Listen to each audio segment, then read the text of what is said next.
श्री स्वामी जी महाराज इस बात पर बल दिया करते कि हमें सत्संगों में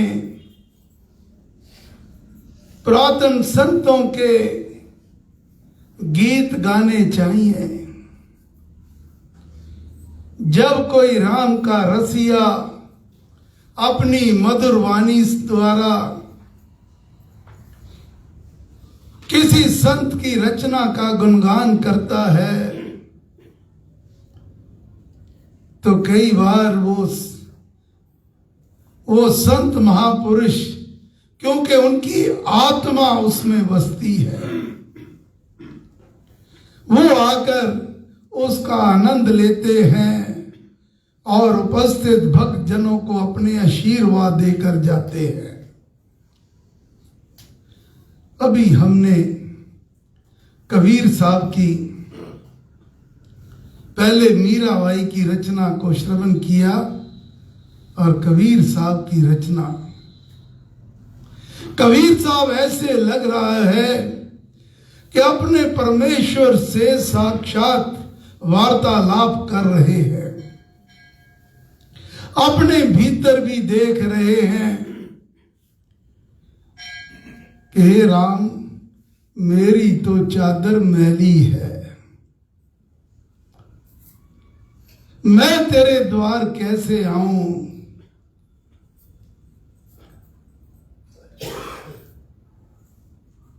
तो गुरु महाराज इसका उत्तर देते हैं हम सब के लिए। ये जो चादर हमने, ये परमेश्वर की कृपा से हमें जो मिली, इसको मैला नहीं रहने देना, इसको विमल बनाना है, स्वच्छ बनाना है, निष्कपट बनाना है। वो कैसे होगा? तो गुरु महाराज की बहुत सुंदर धुन है, पहले उसको श्रवण करेंगे, फिर अपनी बात आप तक रखूंगा। भज श्री रामम, भज श्री रामम, श्री रामम भज विमल मते, श्री रामम भज श्री रामम, श्री रामम भज विमल मते, भज श्री रामम, भज श्री रामम, श्री रामम भज विमल मते, भज श्री रामम, भज श्री रामम, श्री रामम भज विमल मते, श्री रामम भज विमल मते, श्री रामम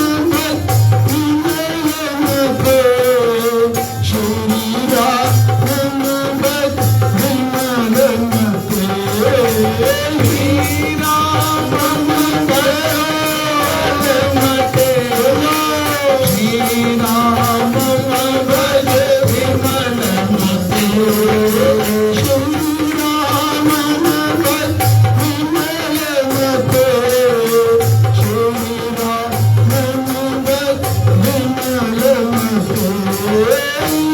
श्री राम भज विमल मते, श्री राम भज विमल मते, श्री राम भज श्री राम, श्री राम भज विमल मते, भज श्री राम भज श्री राम, श्री राम भज विमल मते, भज श्री राम भज श्री राम, श्री राम भज विमल मते। गुरु महाराज समझाते हैं कि हे प्यारे मन, तू परमेश्वर ईश्वर के पतित पावन नाम का भजन किया कर, सुमरन किया कर, उसका गुणगान किया कर। जब कोई कपड़ा मैला हो जाए, उस पे कोई दाग लग जाए, तो हम साबुन से उसको मल मल के धोते हैं। कई बार तो कपड़ा थोड़ा गंदा है, एक बार के धोने से ही हो जाता है। कई बार ऐसे जन्म जमांतर के दाग जैसे हमारे ऊपर पड़े हैं, ऐसे कपड़े के ऊपर कई ऐसे दाग लग जाएं, उनको बार बार अच्छे से अच्छे डिटर्जेंट से रगड़ना पड़ता है, फिर उसमें से झाग निकलती है, उसकी सारी मैल बाहर हो जाती है।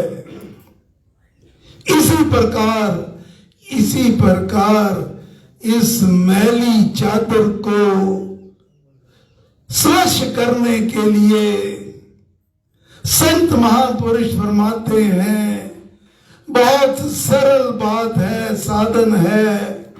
तू राम नाम का भजन किया कर, जाप किया कर, पाठ किया कर। अब क्यों करना है ये भजन पाठ? संत महापुरुष हमारा मार्गदर्शन करते हैं। जीवन कल्याण के लिए भक्ति साधन में सुमरन का विशेष महत्वपूर्ण स्थान है। ये भक्ति की वह शांत, सहज एवं रहस्यपूर्ण अद्भुत प्रक्रिया है जिसे कोई अन्य जन देख परख नहीं सकता, परंतु अमुक भक्त के जीवन में बाहर और भीतर इसका आश्चर्यजनक प्रभाव पड़ता है। अर्थात आप मन ही मन राम राम राम का जाप कर रहे हैं, आप काम काज भी कर रहे हैं, लेकिन आपके भीतर क्या चल रहा है इसका दूसरे सामने वाले को कुछ भी पता नहीं चलता। कोई जांच नहीं सकता, कोई परख नहीं सकता। लेकिन जो भक्त अपने काम काज करता हुआ, कर्तव्य पालन करता हुआ, मन से राम राम राम राम का भजन करता रहता है, तो संत जन कहते हैं अमुक भक्त के जीवन में बाहर और भीतर इसका आश्चर्यजनक प्रभाव पड़ता है। आप कल्पना भी नहीं कर सकते ऐसे भक्त का जीवन कैसे बदल जाता है। इसके लिए आगे फरमा रहे हैं, हमें सदगुरु की शरण में जाना होगा। किसी संत महापुरुष के पास जाकर ये गूढ़ ज्ञान की बातें समझनी होगी। सदगुरु की शरण में जिज्ञासु भक्त, शिष्य, सेवक जिस नाम ज्ञान आत्मबोध की दीक्षा ग्रहण करते हैं, उससे सिमरन का अटूट संबंध है। जिस घर में प्रेम है, भक्ति है, वहां अवश्य ही सुमरन विद्यमान रहता है। सेवा, प्रेम और भक्ति के संयोग में सुमरन की अनुपम भूमिका है। इसके लिए हमें क्या करना है? सतगुरु की शरण में। सतगुरु अपनी शक्ति से आपके भीतर वह राम नाम की दीक्षा देंगे, विमर्श कर कर वाणी द्वारा अथवा दृष्टि डालकर जब सदगुरु के सन्मुख आप अपने आप को नतमस्तक कर दोगे, फिर वह अपनी कृपा से अपने ऊपर आश्रित जन को नाम दान देता है। और नाम दान देकर जो पूर्ण सदगुरु होता है वो अपने आप को भगत से उसके साथ तो देता है हर हाल में, लेकिन वो कहते हैं कि आप सीधा कनेक्शन परमेश्वर से जोड़ना है। आपके भीतर सेवा प्रेम भक्ति का बीज बो देंगे और जहां सेवा प्रेम भक्ति जिस घट में आ जाएगी तो उसमें परमेश्वर के नाम का सुमरन अपने आप आ जाया करता है। सुमरन एक ऐसी परम पावनी अदृश्य सरस्वती की निर्मल धारा है जो जिज्ञासु भक्तों के जीवन को पवित्र करती हुई उनके मन की अनंत प्यास तृष्णा बुझा देती है। सुमरन में वह चित्र आकर्षण है जो सेवक और स्वामी अर्थात भक्त और भगवान को समीप लाता है। क्या मतलब? गुरु महाराज ने हमें मार्ग दिखाया, जब ध्यान पर बैठो तो परमेश्वर का आह्वान करके बैठो। जैसे ही आपने परमेश्वर का आह्वान किया, जिस नाम का आह्वान किया, तो उसमें जो नामी विराजमान है अर्थात परमेश्वर श्री राम विराजमान है, वो सामने प्रकट हो जाया करते हैं। और अभ्यास से फिर इस मार्ग में बड़ा गूढ़ रहस्य है।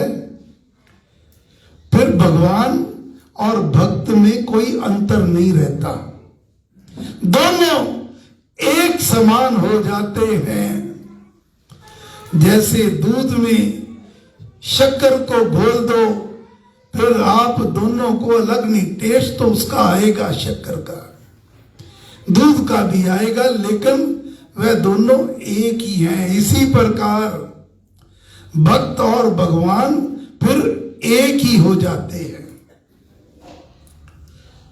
श्री स्वामी जी महाराज अमृतवाणी सदग्रंथ के अभी अभी हमने पाठ किया है, श्लोक नंबर 18 हमारा मार्गदर्शन करते हैं। राम राम सिमर मन, राम राम श्री राम, राम राम श्री राम भज, राम राम हरि नाम। ए प्यारे मन, तू राम राम को भज। भजना क्या होता है, इसको समझने का प्रयास करें। गाय को आपने कभी देखा हो, वो जब भोजन लेती है तो उसको बार बार मुंह में घुमाती रहती है, उसे जुगाली करना कहते हैं। उसको उसमें रस आता है। तो गुरु महाराज कहते हैं हमें, जैसे गाय जुगाली करते भोजन लेती है, हमें भी अपने मुख में इस राम रस को, इसके स्वाद को चखना चाहिए। बार बार अपने मुंह में राम राम राम राम राम, आपको आनंद आने लगेगा। फिर मुंह से वाणी से बंद हो जाएगा, फिर मन आपका उस राम राम को पकड़ लेगा, आपका मन आनंदित हो जाएगा। कबीर साहब की वाणी। ये जो संत महापुरुष हुए हैं, इन्होंने समाज को झंझोड़ कर रखा है। कबीर साहब फरमाते हैं, कई बार बड़े कठोर शब्द होते हैं, लेकिन संतों को किसी से कोई लेना देना नहीं होता। वो तो अपनी बात स्पष्ट रूप पर कहते हैं। क्या फरमाते हैं? राम जपत कुष्ठी भला। कबीर साहब, राम जपत कुष्ठी भला, चुई चुई परे जो चाम, कंचन दे किस काम की, जो मुख नाई राम, जो मुख नाई राम। फरमाते हैं वो कोड़ी जिसके अंग अंग से रक्त चोता है, पाक चोती है, लेकिन वो राम राम भजता है।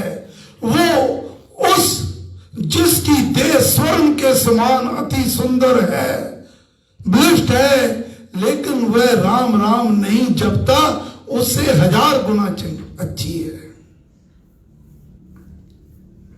आगे, राम जपत धृतरी भला, टूटी घर की छान, कंचन मंदिर जारी हो, जान सतगुरु ज्ञान।